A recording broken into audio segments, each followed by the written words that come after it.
Yo mga idol, kamusta? Sports Talk PH nga pala. Ang update sa laban ni Casimero, pag-usapan natin yan mga idol. Ngunit bago ang lahat ay huwag kakalimutang mag-subscribe at i-click ang notification bell button for more sports talk.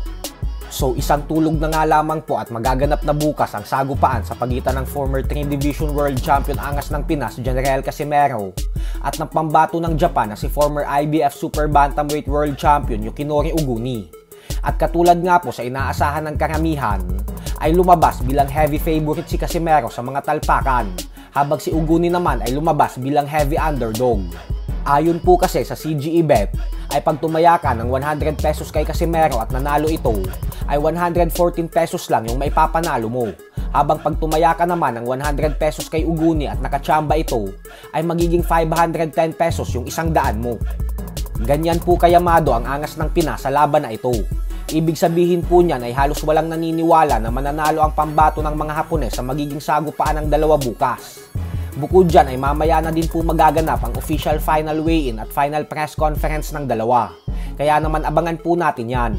Nagbigay din ng mensahe ang kapatid at trainer ni Alas na si Jason Casimero sa mga nagsasabi na tune-up fight lang daw ang laban na ito. Mensahe ni Jason sa mga bumabati ko sa kanila na abangan daw natin mamaya at bukas dahil may pasabog sila para sa mga nagsasabi na pipitsugin lang umano ang laban na ito.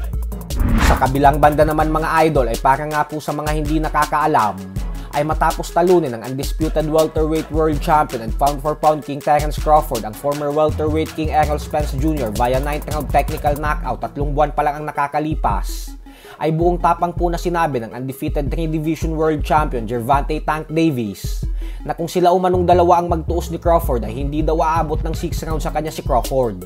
Dahil knockout umano ang aabutin nito sa kanya. Ito ay sa kahit sa mismong division pa daw ni Crawford sa welterweight gawin ng laban. At dahil dyan ay agad namang sumagot si Crawford na bagamat may balak daw siyang umakyat ng 154-pound junior middleweight division, ay pwede daw siyang mag-antay kay Tank Davis sa welterweight division kung seryoso daw talaga ito sa kanyang mga sinabi. Giit ni Crawford na malaking pera at malaking laban daw kasi para sa kanya si Davis, dahil hindi naman umano natin maikakaila na isa itong superstar. Patunayan daw ni Davis ang mga sinabi niya patungkol sa kanya kapag nagtuos sila. At kanina nga lamang po ay bumanat din si Crawford na saludo daw siya kay Davis dahil isang talented fighter daw talaga ito. Subalit sa katunayan umano ay wala pa daw talagang nakakalaban na malakas at lehitimong fighter si Davis sa 135-pound lightweight division. Gusto niya umanong makita si Davis na humarap sa mga kasing laki niya at mga pareho niyang nasa elite level. Naniniwala naman umano siya na magiging maganda ang performance ni Davis kontra sa mga kapwa niya bigating fighters ng lightweight division. Pero ang problema daw dito ay hindi pa natin ito nakikita. At pagkatapos nga pong pumalag ni Crawford sa banta sa kanya ni Davis na tatalunin lang siya nito sa loob ng 6 rounds sa mismong dibisyon niya, ay agad namang binawi ni Davis ang kanyang mga sinabi.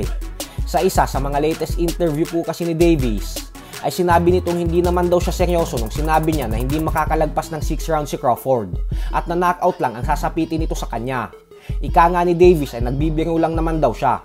So hanggang dito na lang po muna tayo mga idol. Sports Talk PH, kakaiba ang laban ng mga